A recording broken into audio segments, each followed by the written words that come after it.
ఇల్లు లేదు, ఇడుపు లేదు, సంసారం లేదు అని ఎవరన్నా అంటే అస్సలు ఒప్పుకునేదే లేదు. దేశమంతా నా కుటుంబమే, రాష్ట్రాలన్నీ అన్నదమ్ముళ్ళే అంటారు మోడీ గారు.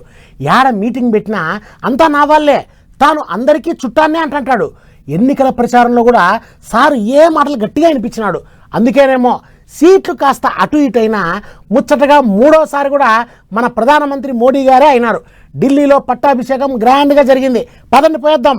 ఎంతమంది ఎన్ని తీర్ల అడ్డం పడ్డా ఇండియా కూటమి లీడర్లు దేశమంతా తిరిగి దుమ్మెత్తి పోసిన ఎదురే లేదన్నట్టు మూడోసారి ప్రధానమంత్రి కుర్చీలో కూకున్నాడు మోదీ సారు. అప్పట్లో చాచా నెహ్రూ ముచ్చటగా 3 సార్లు ప్రధానమంత్రి అయ్యిండట.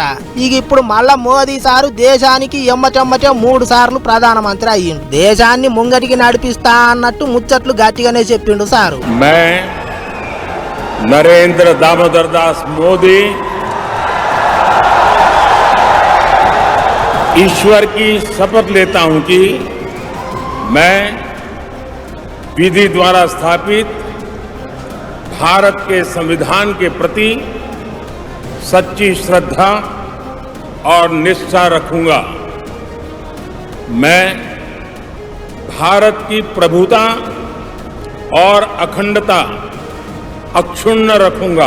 ఇక దేశానికి పెద్ద సారు పెద్ద కుర్చీలో కూర్చుంటున్నాడంటే పట్టాభిషేకం అవుతున్నదంటే సంబరం చిన్నగా ఉంటుందా చెప్పుండ్రి. బయటి దేశాల ప్రధాన మంత్రులు పెద్ద మనుషులు అందరూ విమానాలు కట్టుకొని వచ్చిండ్రు. ఇటు రామోజీ సారుకు నివాళులు తెలిపి ఎమ్మటే ఢిల్లీ విమానం ఎక్కిపోయిండు బాబు సారు. ఇక ప్రధానమంత్రి సారుతోని కలిసి 30 మంది దాకా కొత్త మంత్రులు కూడా ప్రమాణం చేసిండ్రట.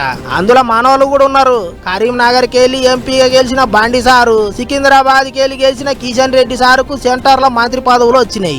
ఏపీకి వెళ్లి శ్రీకాకుళం ఎంపీ రామ్మోహన్ నాయుడు, గుంటూరు ఎంపీ పెమ్మసానిని మంత్రి సీట్లలో ఊకబెట్టిండ్రు. ప్రమాణ స్వీకారానికి 10,000 మందికి ఎక్కువనే వచ్చినట్టున్నారు. రాష్ట్రపతి భవన్ కాడ పెద్ద జాతర నడిచినట్టే అయింది అనుకో రాదురే. వందే భారత్ లోకో పైలట్లు, సాఫ్ సఫాయి కార్మికులు, ట్రాన్స్జెండర్ ఉద్యోగులు, సెంట్రల్ విస్టా కార్మికులు అందరూ సారు పట్టాభిషేకానికి పోయిండ్రు. ఇక అంతకు ముందే మోదీ సారి ఇంటికాడ కొత్త మంత్రులందరికీ సాయ నీళ్లు పోసి దావతిచ్చిండ్రు. సంబరాలు చేసుకున్నారు. అటెనక గాంధీ తాత సమాధి కాడికి పోయి దీవెనార్తులు తీసుకున్నాడు సారు. పండ్ల పని వాజ్పేయి సారుకు అమరవీరులకు సలాం చేసిండు. అందరి సల్లని సూపుల నడుమ సారు 3వసారి ప్రధానమంత్రి గద్దెని ఎక్కిండు. సెంటర్ లో ఇంకో 5 ఏళ్లు పువ్వు పార్టీల రాజ్యం నడవబోతున్నది. మరిగా చూడాలి ఏమేం కొత్త ఇకమతులు చేస్తారో, కొత్త పథకాలు పెడతారో, దేశాన్ని ఎట్టెట్ట ముంగడికి నడిపిస్తారో అనుకుంటారు ఇప్పుడు పబ్లిక్ అంతా.